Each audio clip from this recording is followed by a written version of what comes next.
Reporte 100. Tengo en el teléfono y le agradezco que nos tome esta llamada a la abogada Jimena Ugarte. Jimena es abogada por la Universidad Michoacana de San Nicolás de Hidalgo, es maestra en Derechos Humanos por la Flaxo. Su trabajo se ha enfocado en la defensa y acompañamiento integral a mujeres, pueblos y comunidades indígenas, grupos de trabajadoras y colectivos, trabajadores y colectivos, y además pues es experta en estos temas de la Corte. Jimena, buenos días, ¿cómo está? Hola, muy buenos días. Buenos días a ti y a todo tu auditorio. Muchas gracias por esta invitación. ¿Qué sigue después de esta decisión de la Corte con respecto a al tema de la interrupción del embarazo? Bueno, ¿qué sigue? Sigue esperar en términos formales el engrose de la sentencia, de la resolución negativa que dieron las y los ministros de la Corte, pues justamente para entender con mayor profundidad cuáles son los argumentos, los fundamentos sustantivos que están dando para la negativa en este caso concreto. A nosotras nos parece que durante la sesión del día de ayer, pues sin mayor explicación en realidad, dieron una situación muy superficial sobre por qué consideraban que no se daba la omisión legislativa, y más que esto consideramos que tampoco entraron al tema de fondo que pudieron haber hecho, ¿no? Ya sea a través de alguno de los mecanismos que tiene la Corte, un voto razonado, un voto distinto, para efecto de poder dejar en un estado de protección y no de indefensión como han dejado el día de hoy a las mujeres, bajo una legislación que las penaliza por abortar. Sí. Entonces, pues tenemos que esperar el engrose. Para nosotras la sentencia, pues lo más grave que tiene este fallo negativo, ¿no? Más allá de las formalidades jurídicas que se puedan plantear, ¿no? En relación a que si hubo o no una omisión legislativa, o que si hubo o no una situación de legalidad o la falta del principio de legalidad, nos parece que la sentencia planteaba un punto sustantivo, que era las legislaciones como el Código Penal de Veracruz, que restringen derechos a las mujeres, que las discriminan por no permitirles su acceso efectivo al derecho universal a la salud sexual y reproductiva, pues era el tema sustantivo y se ha quedado pues en el aire, y una vez más las mujeres han estado en quedar. Que ese era el fondo que proponía en su proyecto de sentencia el ministro Juan Luis González Alcántara, pero los otros 4 ministros, ¿de qué, bajo qué justificación decidieron no entrarle al fondo? Bajo varias justificaciones. La primera, bueno, y queremos aclarar ahí, nosotros somos parte de las organizaciones peticionarias de la alerta, y también particularmente formo parte de una de las organizaciones que solicitó el amparo por el cual se da el recurso de revisión, o bueno, el amparo en revisión que llega a la Corte.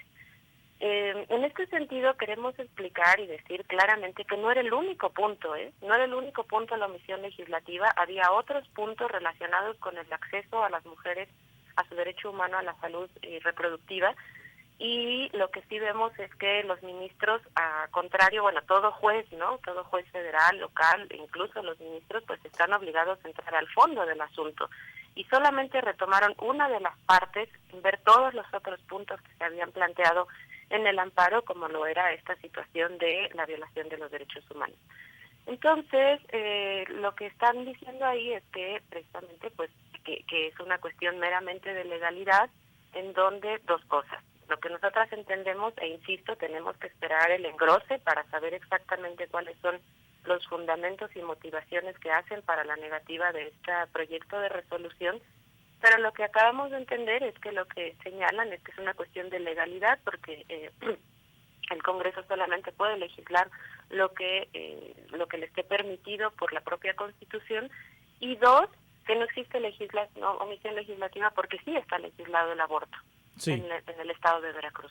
Sí, está legislado, aunque penalice, pues. Así es.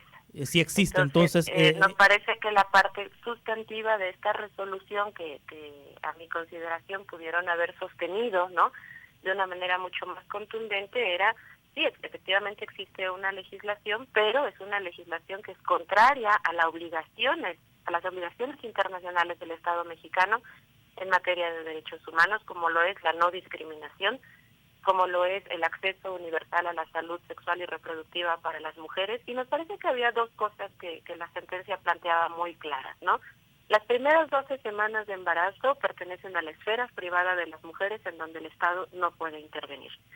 Y otra cuestión que planteaba muy clara la sentencia era la parte donde decía que el imponer penas, porque así dice el Código Penal del Estado de Veracruz, de todas maneras, aunque haya una causa de inimputabilidad, se criminaliza a las mujeres, cometen el delito y la pena que se les impone es medidas educativas, ¿no?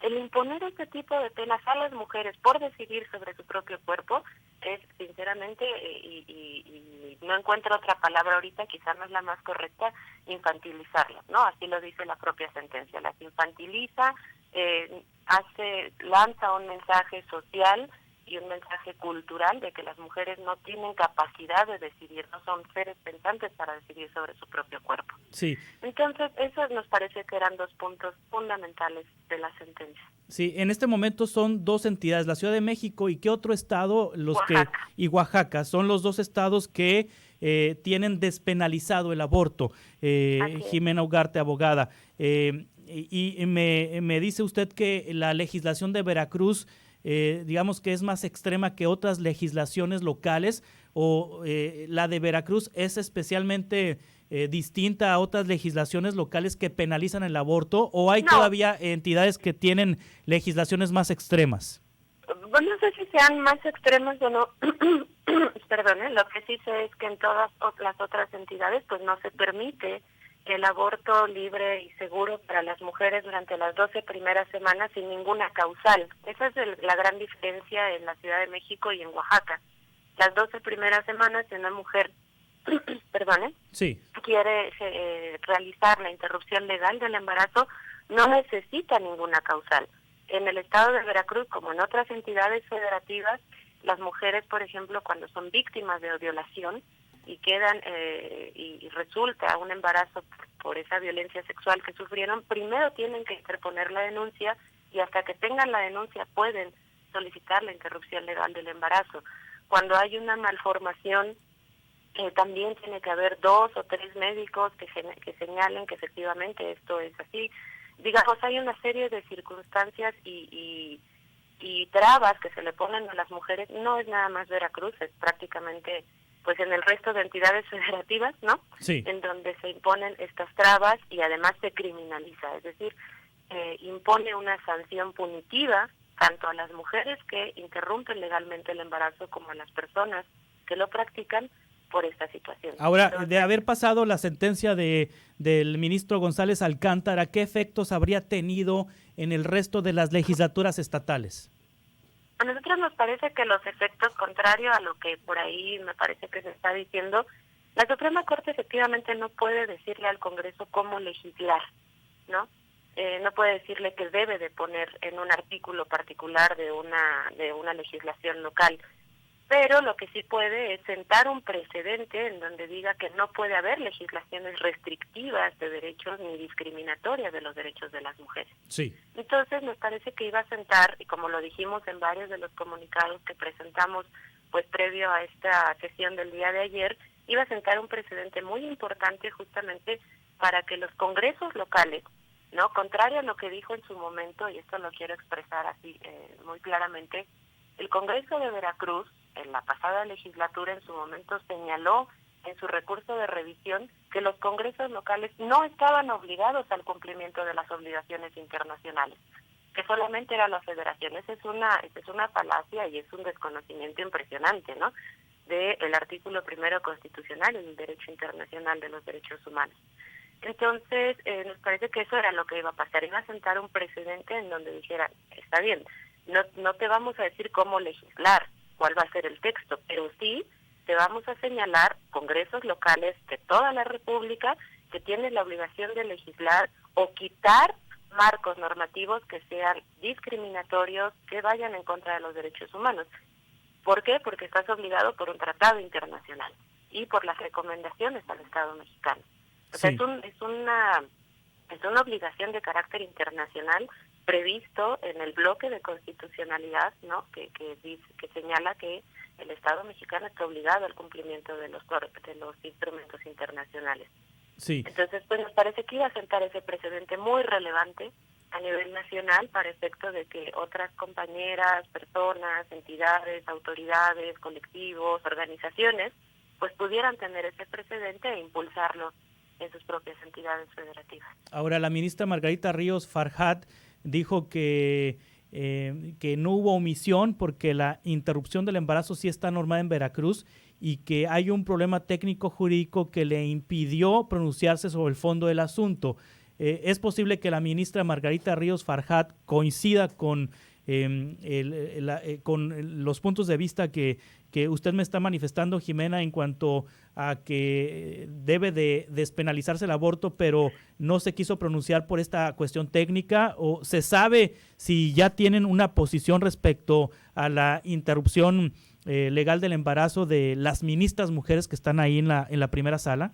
No, la verdad no sabemos si tienen una posición al respecto. Nos parece que también, ¿no? Siendo justas, sería injusto desconocer, ¿no? Que la Suprema Corte también ha tenido sentencias muy progresivas para los derechos humanos de las mujeres. Una muy particular que nos interesa y que también nosotras estuvimos impulsando fue la sentencia en el caso de Mariana Limas, ¿no? Sí. Que sentó un precedente fundamental para la violencia contra las mujeres en el país. Y otros, ¿no? Incluso la propia Ciudad de México, etcétera. Nos parece que sí, que efectivamente, no más que nos parezca, tenemos confianza, ¿no? Tenemos mucha confianza en que efectivamente sea pues un asunto de mera legalidad, un asunto de mera formalidad, lo que se discutió el día de ayer, aunque a veces pues el fondo es forma, ¿no? Sí. O más bien la forma también es fondo. Sí. Nos parece que más allá de la cuestión que dice la ministra, que es cierta, quizá, ¿no? En sus consideraciones más técnico-jurídicas, también lanzan un mensaje político.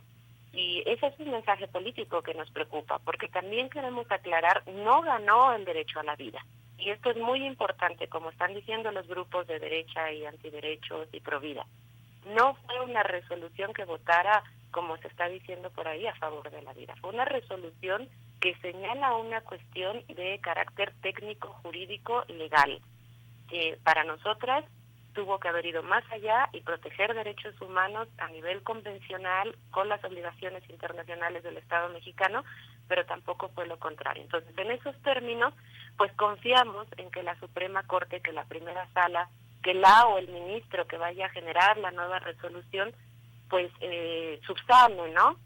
Esto que ellos han llamado un error de técnica jurídica, pero deje intocado la parte sustantiva del respeto del derecho de las mujeres. O sea, esto no acaba aquí con esta resolución de la Corte, tendrá que corregir. No acaba aquí. El problema es que tampoco tienen un término, ¿no? Sí. Puede ser mañana, puede ser en una semana, puede ser en un año, puede ser en 2 años, en donde se vuelva a tocar el tema sobre la situación de la violencia contra las mujeres y la discriminación por razones de criminalización para la interrupción legal del embarazo. Entonces, nosotras confiamos en que no se tarde 2 años, porque lo que sí queremos decir, más allá de una cuestión jurídica, nosotras somos abogadas, lo vamos a pelear, estamos incluso esperando el engrose para hacer una estrategia jurídica, ¿no? Todavía no tenemos clara esa situación, lo vamos a comentar con el equipo de abogadas y el equipo de activistas y de mujeres que conformamos tanto nuestra organización como el Observatorio Ciudadano Nacional del Feminicidio, pero lo que sí queremos decir es que dejan un estado de indefensión a las mujeres. El punto sustantivo aquí es que las mujeres siguen estando bajo un marco normativo que las criminaliza. Y eso tiene una implicación real en la vida de las mujeres. Van a seguir practicando interrupción legal, van a seguir practicando abortos de manera clandestina, poniendo en riesgo en su salud, poniendo en riesgo la situación jurídica de las personas que las apoyan, y ese es el tema fundamental que estamos tratando, más allá de si es una cuestión de técnica jurídica o no, pues, ¿no? Es el derecho de las mujeres que llevan muchos años esperando a poder acceder libremente a la interrupción del embarazo, y van a seguir bajo un marco normativo restrictivo que ya se ha dicho que es violatorio de tratados internacionales, y parece que no pasa nada, ¿no? Ese es el punto. Abogada Jimena Ugarte, le agradezco mucho que nos haya compartido estos puntos de vista y estaremos este análisis jurídico y estaremos en contacto para lo que sigue con respecto a esto que decidió ayer la Corte.